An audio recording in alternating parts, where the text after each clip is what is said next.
Então, só para dar um pitaco, Éder, no que vocês falaram na introdução, rapidamente, porque eu falei em Palmeirada, né?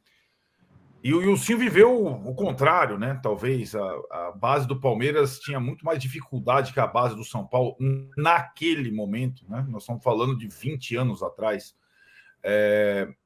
O que aconteceu?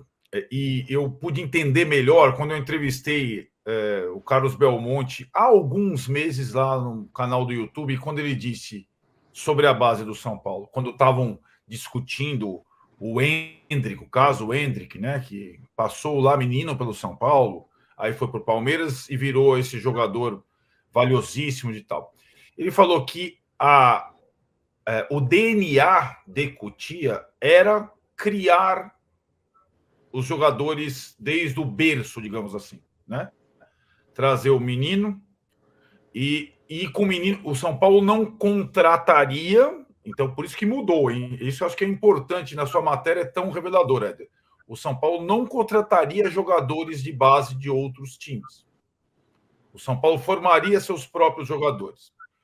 O que aconteceu foi que mudaram muitas as estruturas e a captação de jogadores de base. O Palmeiras é um caso. O Palmeiras, eu tinha um sobrinho de um grande amigo meu que jogava na base do Palmeiras. Teve um momento em que teve uma reformulação, só passa sub-16 de 1,80 m para cima.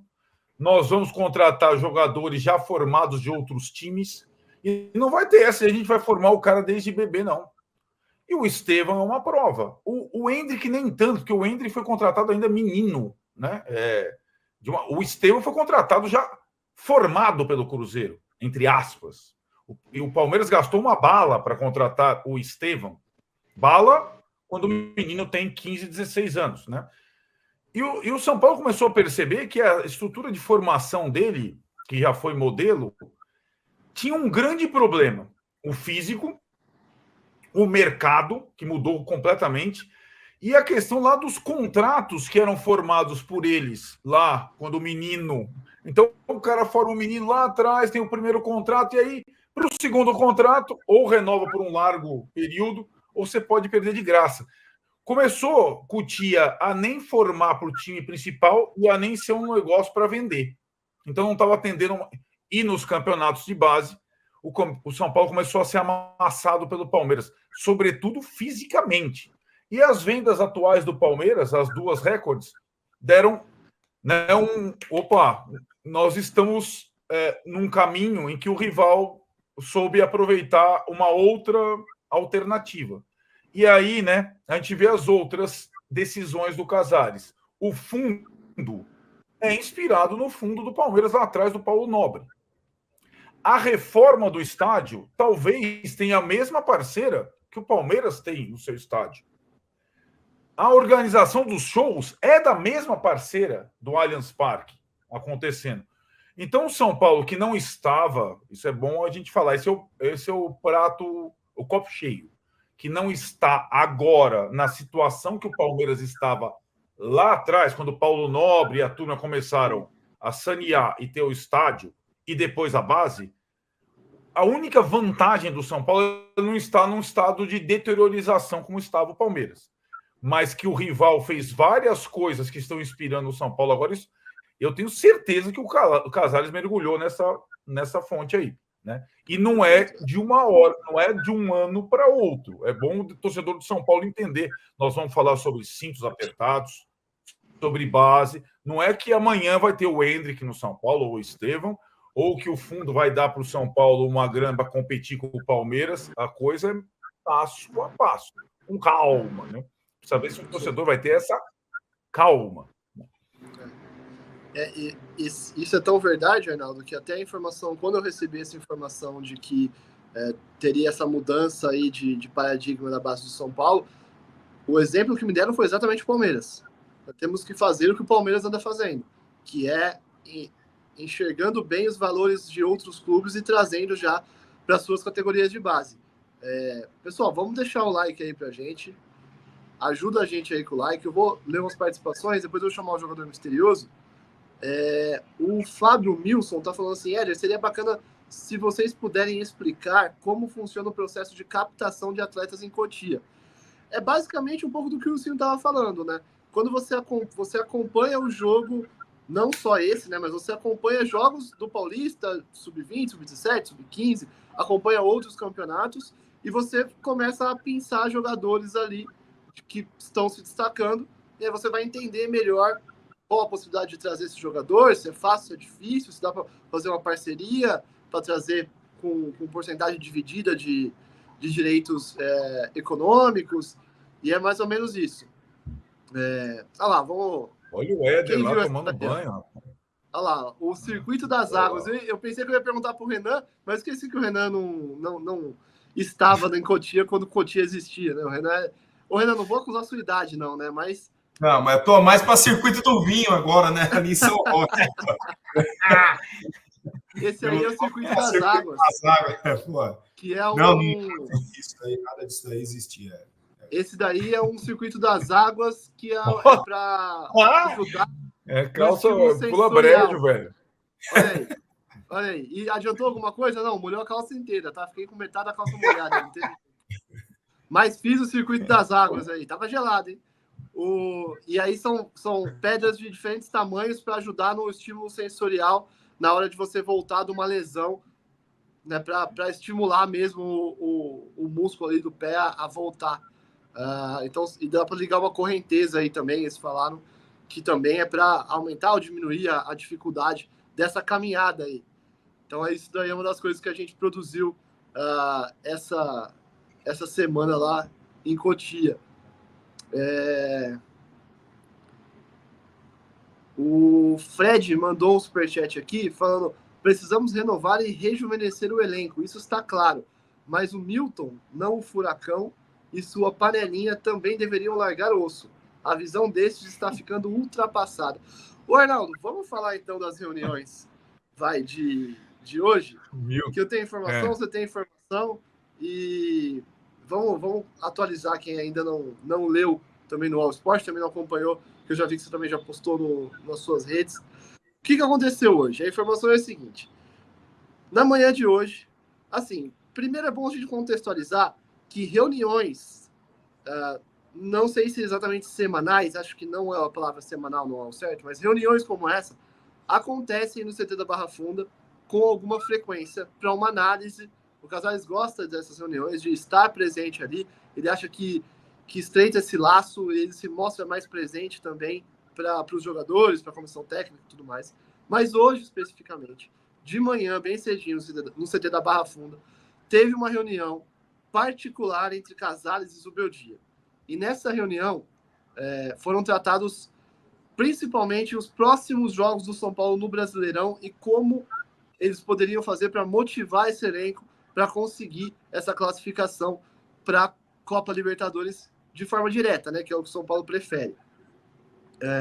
Então, o papo girou em torno disso, de como afinar alguns pontos do dia a dia, como corrigir a rota do time que não foi bem contra o Cuiabá, e não teve uma questão de, olha, Zubeldia, você precisa conseguir a vaga para a Libertadores, senão você está fora. Não teve nenhuma condição para manutenção do Zubeldia, pelo contrário, o Casares prestou seu apoio ali e falou que o Zubeldia é o cara que deve continuar, que é o técnico para o 2025, enfim. Então é mais ou menos por aí o que aconteceu lá hoje. O que você tem de informação, Arnaldo? Eu tenho informação para complementar essa sua. Lembrando que na live da semana passada, o Wilsinho tinha dado um perdido, mas era a live da fritura do Zuba, né? Que estava sendo feita em praça pública. Antes do Cuiabá ali, né? Praça pública, vírgula. Via imprensa, tá? Com aquele off para cá, on para lá, coisa que a gente conhece bastante, eu e o Éder. Modus operandi. Quando eu vi primeiro o Casares postando que ele estaria no CT, participaria de reuniões, né, Éder? Ele postou isso logo cedo. E depois a informação tua, que eles se reuniram, só os dois, eu antes de apurar, eu falei, o Casares deve estar com o Zubeldia também repactuando o São Paulo que ele está vendo. A gente acabou de falar. O São Paulo atual do Casares, esse da base, do fundo e do cinto apertado e do Morumbi 2030 não era o São Paulo que o Zubeldia recebeu e foi apresentado há alguns meses, certo? Quando o Zubeldia foi contratado, o São Paulo era o time que tinha contratado o Lucas e o Rames na janela anterior, queria brigar pela Copa Libertadores e tal. Não tinha, em nenhuma conversa com o Zubeldia na contratação, o cinto apertadíssimo e o fundo para 2025. Ele que tem contrato até 2025. Eu imaginei, o presidente está apresentando o plano dele para o clube, inclusive 2025, para ver se o técnico se encaixa. Mas aí a minha apuração, ela foi a que você trouxe também. Não se falou sobre 2025.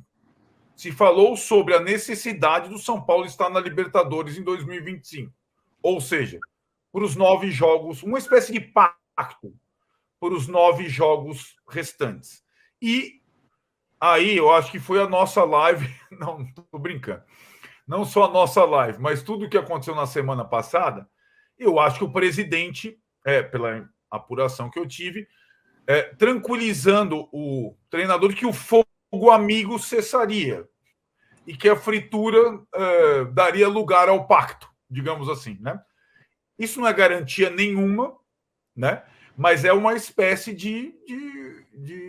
O que eu apurei além da conversa, Éder, é que depois dela, Zubeldia conversou com os demais membros da diretoria, depois da conversa tete-a-tete com o Casares, com o Belmonte, com o Muricy, com o Rui Costa, e vamos nessa no pacto de 9 partidas. E aí sim, enquanto o Casares falava com o Zubeldia, foi pós-treino da manhã, né?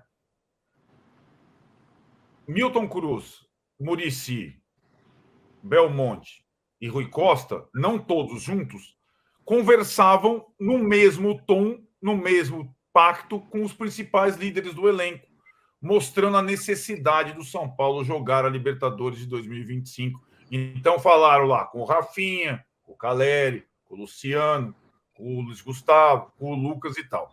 Então foram rodadas de conversa, digamos assim, Casares com o Zubeldia, restante da direção com os principais líderes falando sobre os 9 jogos restantes e a necessidade de uma reação e demonstrando apoio a eles, jogadores e técnico, neste momento. O que vai acontecer na sequência desses 9 jogos, o que será 25, não sabemos ainda. Acho que vai depender muito do que acontecer em 9 jogos. Em relação a elenco e em relação a treinador também. Só para a gente registrar aqui, cada 3 mensagens que eu leio no chat, 2 tem a palavra Tite.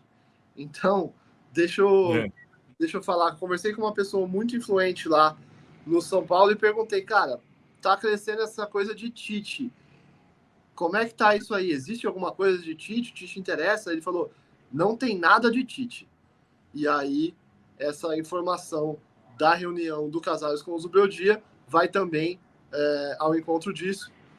O Casares e o São Paulo em si bancando o Zubeldia aí com esse objetivo de Libertadores. Como o Arnaldo disse, temos que esperar para ver o que vai acontecer, se o São Paulo vai para a Libertadores ou se não vai, como serão os próximos 9 jogos, como diria o outro, futebol é dinâmico, mas neste momento não existe nada de Tite e existe tudo de Zubeldia. Ô, Ilcinho, deixa eu te perguntar uma coisa, a gente estava falando até sobre formação tática, né?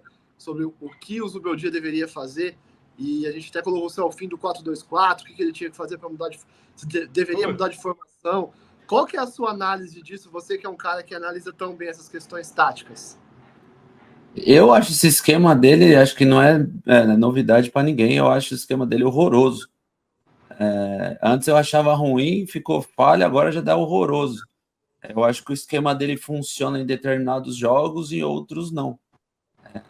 Eu acho que a galera fala muito que a culpa não é dele, que a culpa é dele, que a culpa é dos jogadores, a culpa é da diretoria. Cara, a culpa é de todo mundo. Não tem o culpado, são os culpados, né?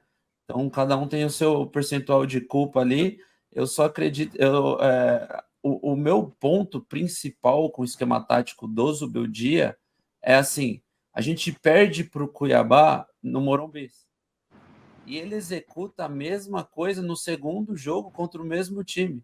Tá, são várias rodadas entre um jogo e outro, mas a leitura de jogo dele, que ele gosta do 4-2-4, do 4-4-2, a gente já viu que ele gosta muito. Pelo menos aqui no São Paulo é o que ele mais usa, é o que ele se apoia. Agora, a leitura de jogo dele, aí ele entra com o mesmo esquema. Aí a gente, beleza, ele entrou com o mesmo esquema, ele tinha um plano, não deu certo. Segundo tempo dá para mudar? Dá. Como que ele muda? Cara, muda o jeito, muda a formação em campo, muda a atitude. Não, ele só muda a peça. Ele tira um e coloca um da mesma posição, na mesma característica, ele não muda o formato. Ele não dá dor de cabeça a outro time para se movimentar, para se preocupar com o que eu estou fazendo. Não. O outro time continua na mesma, se defendendo. Aí quando vai jogar contra o Vasco agora, o Vasco teve um jeito de jogar contra o São Paulo no São Januário. Ganhou. No Morumbi, o Vasco não joga diferente, vai jogar da mesma maneira. Se ele executar o mesmo plano, tudo bem que naquela ocasião ele até tenta fazer alguma coisa diferente, mas que não deu certo também. Mas se ele mantém a mesma coisa sempre, isso nos indica que ele não tem recurso. E não é nem para falar do elenco. O elenco do São Paulo tem limitações? Tem. Mas o Banguzinho já mostrou que consegue jogar. Já mostrou que consegue jogar com os times de baixo da tabela, com os times do meio da tabela e com os times do alto da tabela. O Banguzinho joga bem contra o Palmeiras, perde na última bola. O Banguzinho joga bem contra o Cruzeiro. Cara, os meninos conseguem jogar. Junto com os titulares, dá para serem feitas coisas ali, movimentos. Então, tipo assim, o fato dele não mudar e demorar muito a tomar uma posição em campo, eu não sei tanto ele conversa com o auxiliar lá, toda vez que a imagem pega, ele está conversando. Ele conversa, não muda. Ué, não dá para entender. Então eu acho que já está na hora dele encontrar um outro jeito de jogar. O sistema dele dá certo? Dá, com alguns times. Com o resto da maioria não dá. Então só depende dele estudar e mudar.